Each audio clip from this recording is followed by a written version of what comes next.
And now I would like to invite our final speaker of the day, Professor Dragan Prole, who teaches at the Faculty of Philosophy of the University of Novi Sad in Serbia. Thank you, Andrei. It's kind of awkward. You are the only one member of organization present, but nevertheless, I will like to describe your word, praising the thing that you are small in numbers but great in achievements, which is really that obvious. We should look at the table. The Institute, run by 4 people altogether, it's really impressive. It's to be seen like in our state institutes filled with 25 people altogether and so on. But nevertheless, I'd like to express my gratitude, and I wish you this kind of work and intensity in the future as well. Just for the very beginning, I'd like to sketch my lecture, what I'm going to talk about. 3 starting points are important. I took Husserl's definition of state from Einleitung in the Ethik seriously, and he's defining state like conscious organization of the will, and I'm convinced that that kind of definition fits very good into each kind of community. As Thomas mentioned, we are talking in plural about communities. That's the first starting point. Second one is related to the imperfection of each community. That's essence of community, each one of them, not to be capable of perfection, of reaching the state of perfection. And a third place is kind of a Husserlian concept of personality, which is undergoing through constant changes. That's why it's community, perfect community, unachievable. And that would be my free starting point. And what I'm going to do is to use old-fashioned Aristotelian style of thinking, to use the peras, the ending, the border, the frontier, as the meaning or as a tool which will help me to define the character of community.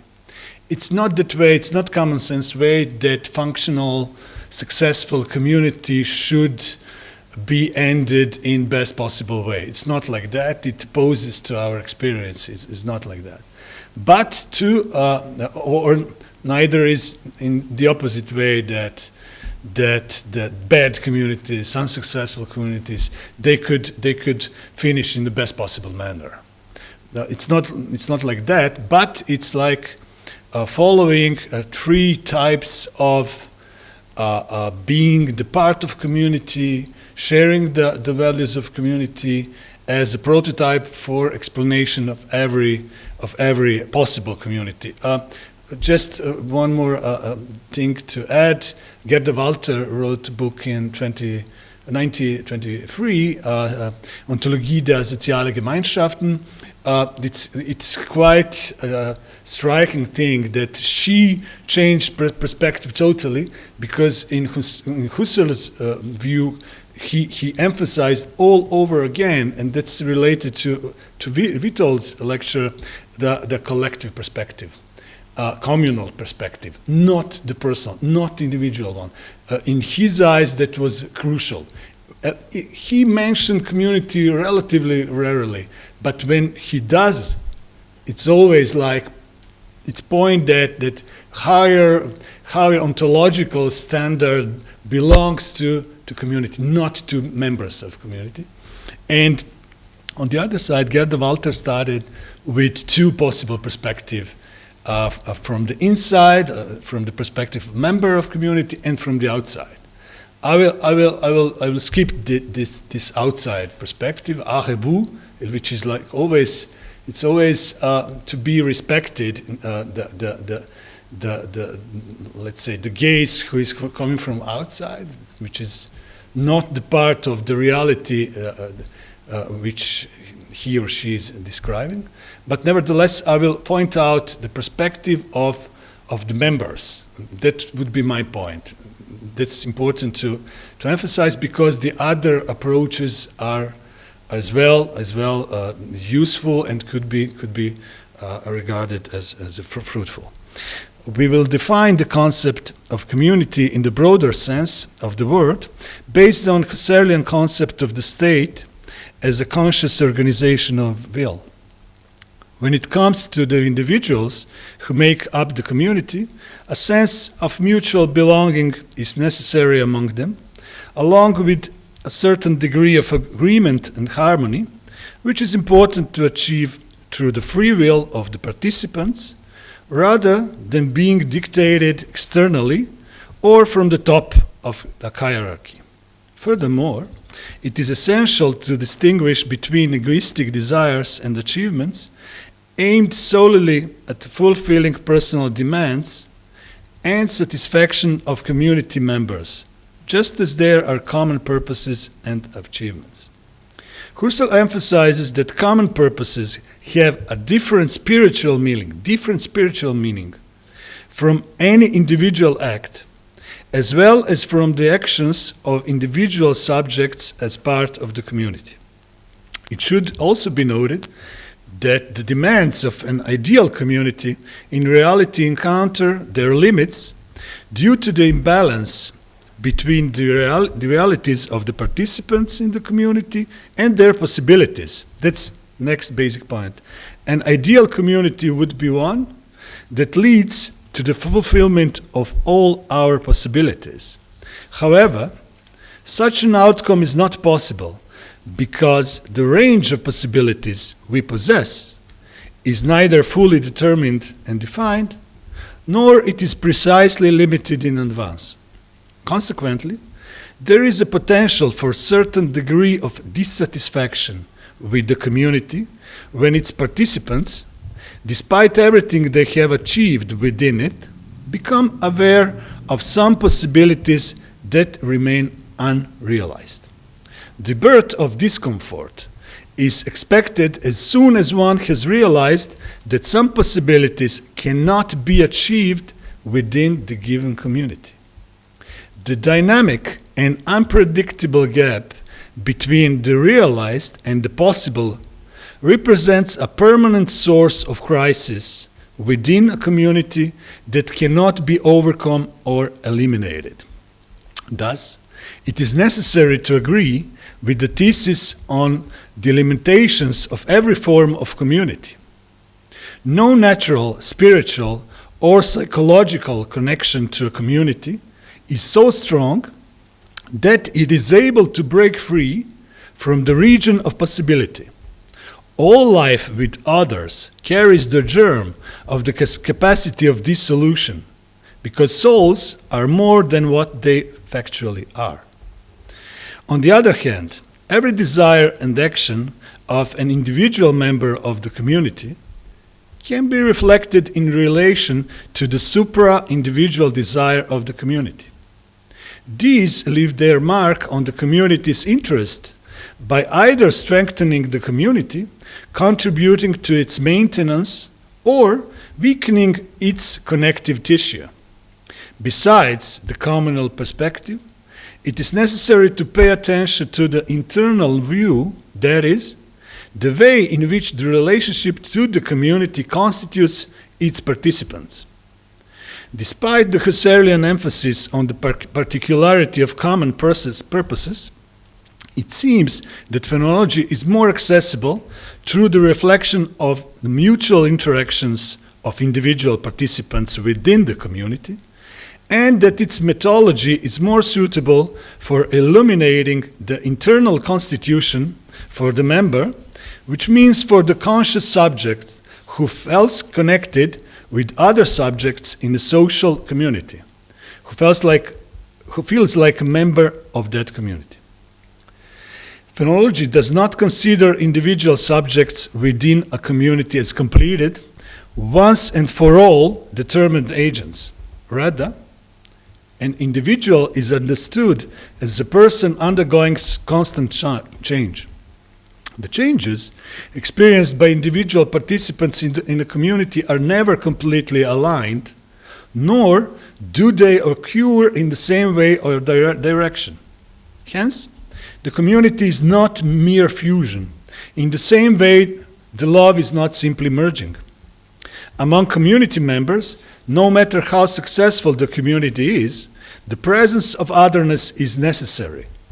An irreducible otherness that is always accompanied to some extent by tensions and ambiguities. Where all community members are the same, where they have somehow become indistinguishable from one another, what is at work is a caricature of community. The fundamental test of community must affirmatively answer to the question about difference and otherness among its members. To the objection that differences introduce divisions into the community, following the model of St. Paul in his famous call for being perfectly joined together in the same mind and in the same judgment, it must be countered that the absence of difference points to forms of community where individuals are deprived of realizing their own possibilities. The unanimity of a community convincingly testifies that only the possibilities of the community are being realized, not personal possibilities. Establishing a total agreement is inconceivable without the colonization of necessity, where space was once reserved for possibilities. Finally, it is perverse to have a relationship with other human beings that tend to eliminate their otherness. A perverse world is a world without the other, hence a world without the possible. The other is one who enables. A perverse world in which the category of necessity has completely replaced the category of possibility. This inherent variability of the actors inevitably reflects on the community. We cannot assume the whole to be stable and permanent, where its constituent parts are subject to constant change. Therefore, the community is fundamentally unfinished. The community is essentially unfinished, that its incompleteness is its essence, the essence which is precisely and necessarily defective of its existence, of its being simple existence. Additionally, every intersubjective community is characterized by a common surrounding world, or common habitualness, as well as by common effects. From this perspective, the dynamics of community are determined by a degree of alignment or misalignment between the changes in the individuals and their habitualities with the habitualities of the community.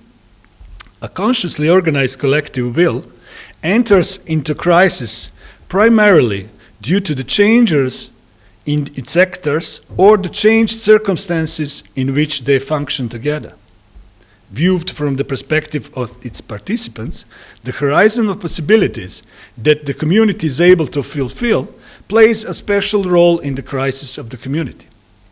When a community provides no opportunity for the fulfillment or realization of its participants' possibilities, it is perceived as a static and overly passive.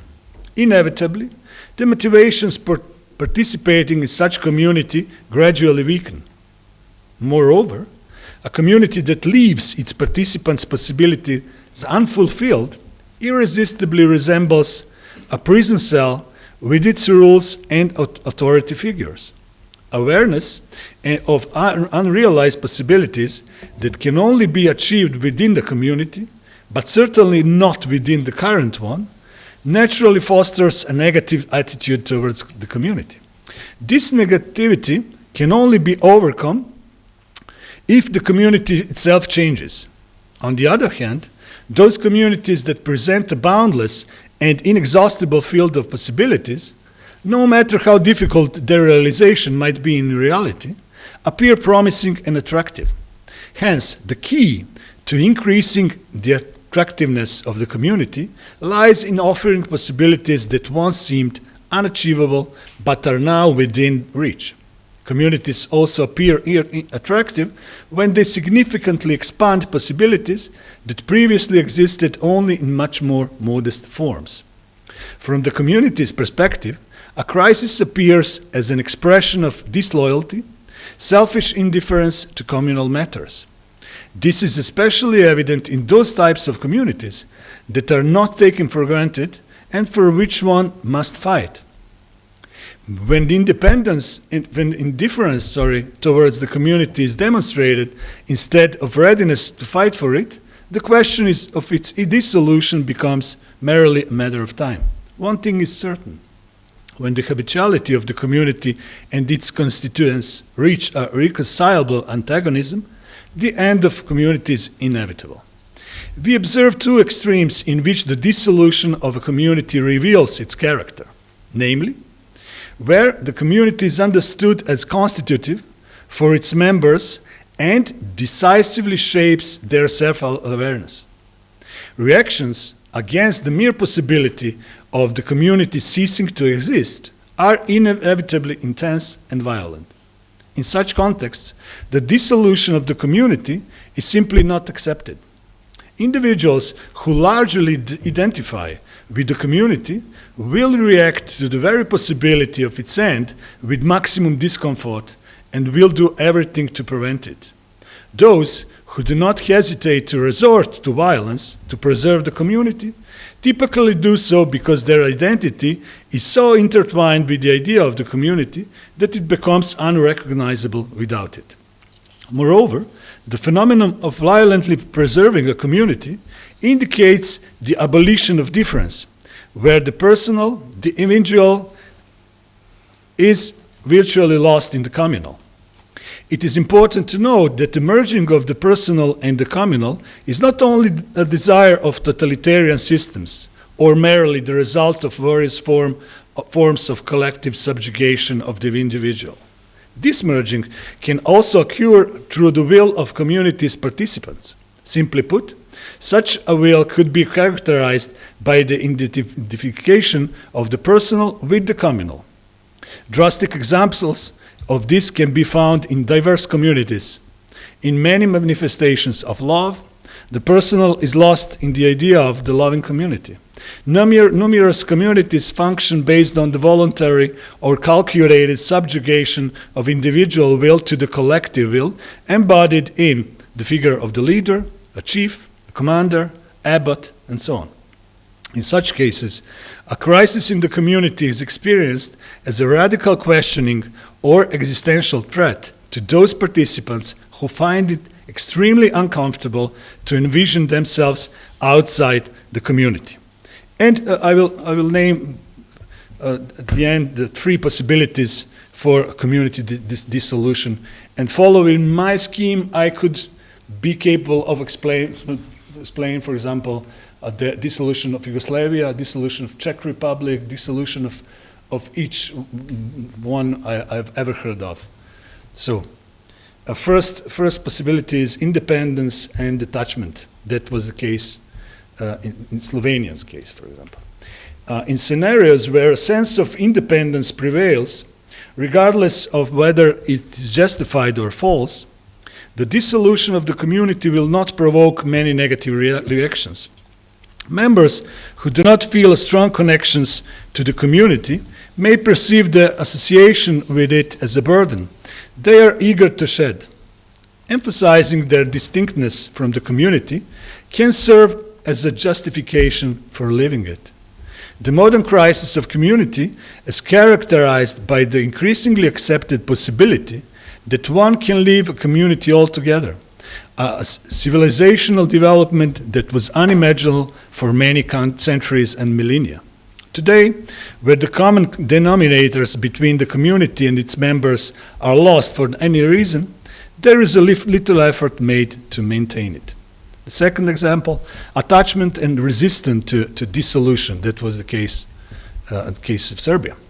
In contrast, where the community is seen as a constitutive of its members' identities and decisively shapes their self-awareness, reactions to the possibility of its end are intense and violent. Members who cannot imagine themselves outside the community will resist its dissolution with great discomfort, even resorting to violence to preserve it.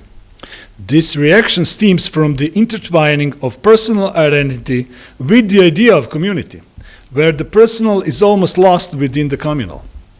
This merging can result from totalitarian systems or from the voluntary will of the community's participants, leading to the identification of the personal with the communal. And the third possibility, conflict and divergent valuations. The third possibility lies somewhere in between the two extremes. Conflicts over the community's dissolution or survival arise when participants significantly differ in how they assess and value its importance and its role in their self-understanding. It is difficult to avoid conflict when one side cannot imagine themselves outside the community, while the other associates a more fulfilling future with the life beyond the existing community. An idealized form of community would imply consensus on its dissolution.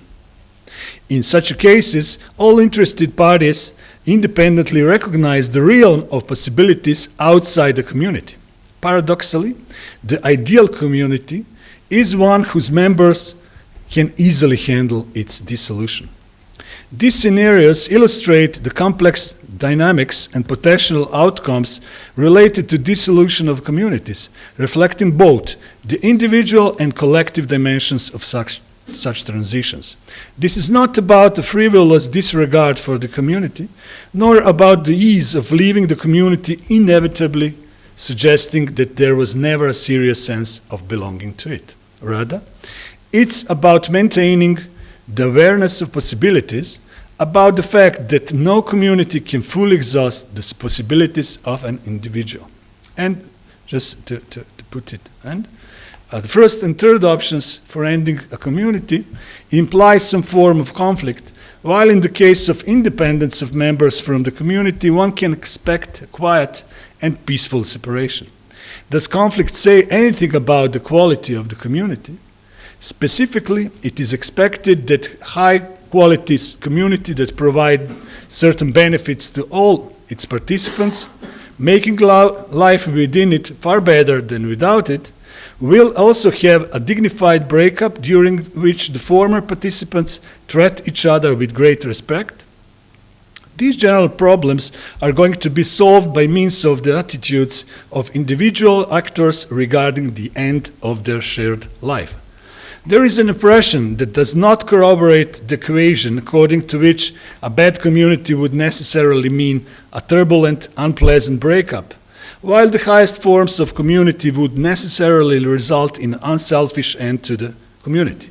We record examples of bad communities where relations among the actors drastically improved after the community ended, with the breakup itself proceeding as well as possible. Simply put, when participants in a community become aware that their community is not good for them, change seems promising. When the community no longer supports the realization of the possibilities of its members, but instead suppresses and prevents them, separation seems beneficial and potentially allows relations to become better than they were during the community's existence. Additionally, there are examples of excellent communities that had a beneficial effect on their members, but ended in the worst imaginable way. The reason lies in the attitude towards the end of the community, specifically in immeasurably different significance of the community had in the self-awareness of its actors. When differences emerge among the actors of a community, especially where some actors do not want to see themselves deprived of the community, while others primarily want to leave the community, violence ensues, the extent of which was unimaginable at the time when all actors expressed similar interest in remaining in the community. Thank you.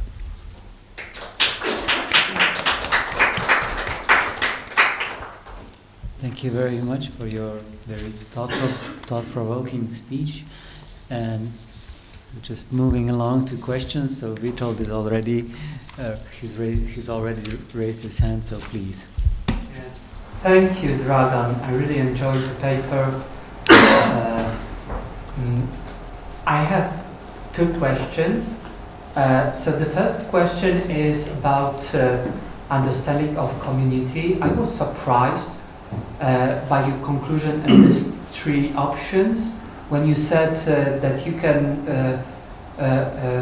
can think of community as a national community, in the sense of breaking or the fall of the nation or the establishment of the state. And I was wondering, do you accept German distinction between Gemeinschaft and Gesellschaft? Because I think that what you are talking about the fall of Yugoslavia, it's rather Gesellschaft, not Gemeinschaft, not community in this sense you were developing in your paper. So maybe it's a different point of view. So this was the first question. And but maybe we can start with this. Okay. I didn't follow that distinction because I was talking about emotional, let's say, connection with the community, and but in this sense, it's abstract, right? It's not an abstract. It's not an abstract. And the communities, I'll give you an example. It was really about possibilities. Slovenia started in 70s really 80s with the movement Evropa's Die in terms Europe Now. Slovenia was eager to Europeanization, right? And the other parts were hesitating. And starting with the 80s, Slovenians felt some kind of being deprived of their possibilities, and then provided some kind of strength to their feeling of independence. Previously, they were totally loyal to the state. When they started something which didn't work somehow, they started to feel separated. It's about, the way I see, about realization, fulfillment of possibilities. For the Serbs, on the other hand, the basic point was all the Serbs in the same state, and that kind of approach is not eager to reform itself. It's more static, not that progressive, not that. It's about being preserved, not about being developed, and so on. And the third example was actually the Croatian example, where one Croatian community started to let's say intensify the feeling of independence, followed by the third of population, meaning Serbs, who were eager to stay with the other Serbs with the same idea in the same state. And I was talking about Gemeinschaft, because the way I experienced it, the emotions or feeling of togetherness or not togetherness played the main role. We don't talk about Gesellschaft in terms of bourgeois existence, in terms of rationality in following your own goals and pursuit. But I still have this impression that you are not talking about community, but rather about nation. You said we, the Serbs, right? So the identification is not with the community, but with the abstract idea of being a Serb, right? I think this is shift in meaning and in your analysis, because community, as you said, this is about experience and being a part of this community, but being a Serb is not being a member of community in this sense, this original sense, but rather being a member of a nation, of an abstract identity. Okay, so I'm Serb, so this means that I identify myself as a member of this nation and not as a community in this sense, I would say. But the second question.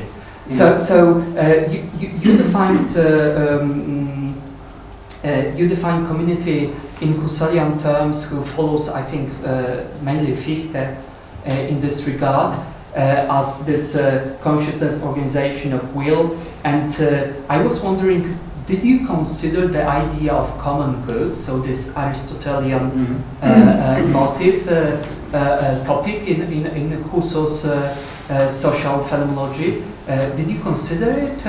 Because it's it's always, intentionally oriented toward its goal or task.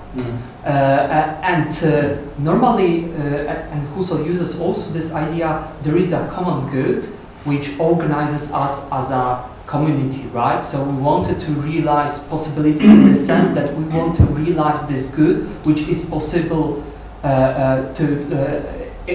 it is possible to be in this way. So we want to realize this good, this possibility as a good, right? Mm-hmm. So did you consider also this idea, or do you have any ideas how can you phenomenologically conceive common good?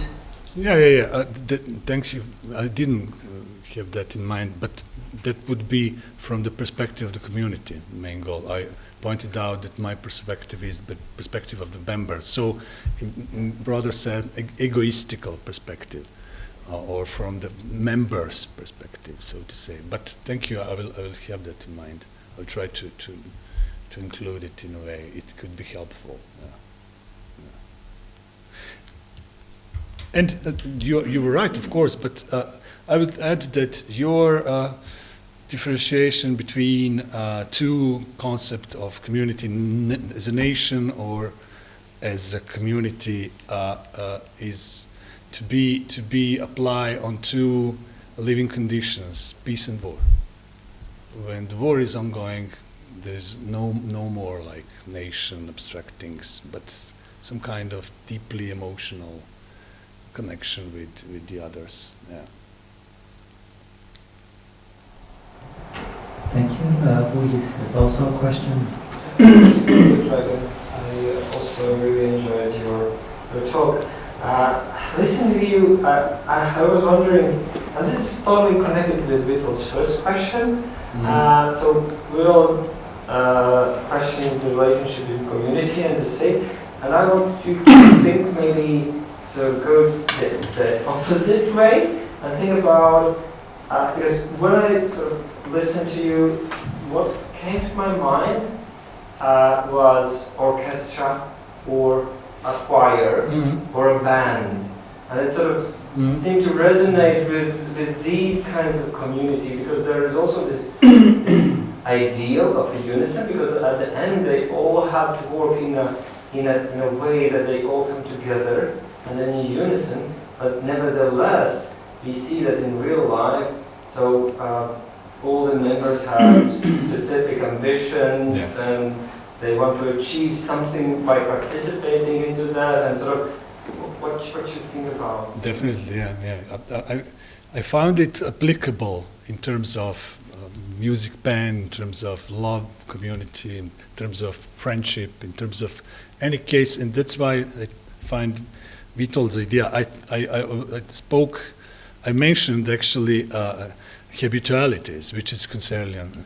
There are two habitualities, communal and personal, and that the first one is actually common goal. And there is a possibility, just easily to understand, the common goal doesn't relate in harmony with the personal one, and that means breakup in each one of a community. Yeah. Thank you. Yeah. Thank you very much. In the meantime, also Professor Marco Russo from Italy has joined us, who I understand was unfortunately stuck in the appalling traffic conditions around Ljubljana today. So welcome. And he also has a question. Yeah. Yes, I also have a question. It was a difficult journey. I also relate to the previous questions, because I suppose the main problem is how to define community. In a sense, you said I take Aristotle as a model, as far as I understood. To use the border, to use peras, in order to define, to use limit in order to define the thing I want to define. And put simply, so how would you define as a community? In the sense there is something substantive which unifies people, or there are individuals that for some reason collect together? Because to me it's impossible to think about community without thinking about order, about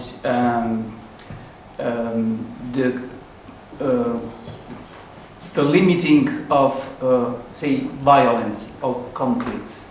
Because basically community is in a way a way to limit and to put an end to conflicts which belong to human nature, so to speak. So again, how would you define a community? Is a community something substantive, or is made by a sum of individuals? First question. Second question, what's the relationship between community, violence, and order? So in sense of we need community as state, something above communities, a ruler. Okay. Firstly, the second one, I will name the case in order to make a comparison to all this lecture. The example related to potential variola vera in Yugoslavia in '72. We lived in non-democratic country, and we vaccinated like 16 million people in 2 weeks, preventing any kind of disease to spread. That's kind of order applied in the community. This order was not democratic, but when we are talking about epidemics, it's best order to prevent it. Nobody died. Nobody. You know? Nobody? Nobody died. Yeah, that's what all this didn't mention. I mentioned the guys who were, let's say, disgusted by the idea of being vaccinated. But what with our dear ones who suffered and died at the very end? So the order, okay, violence within the each one of communities is to be regarded, thematized differently. And that was not my basic goal. I put it, perhaps I oversimplified, but what I wanted to show is relationship between the approach of the members of a community to the end of a community, to the possibility of its end, which is more than realistic, more than present in real life, and to use that approach in order to reflect on various communities. Perhaps following your suggestion, I should go further in precise direction to thematize precise communities, how it works in this one and that one. That would be great, yeah, perhaps. And for the first one, I mentioned kind of emotional involvement, so, kind of free will to be the part of community.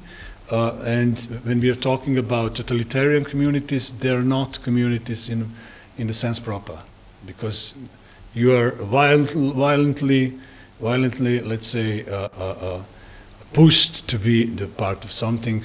If you would have free will at your disposal, you won't be a part of a community. So that's not a community I was talking about.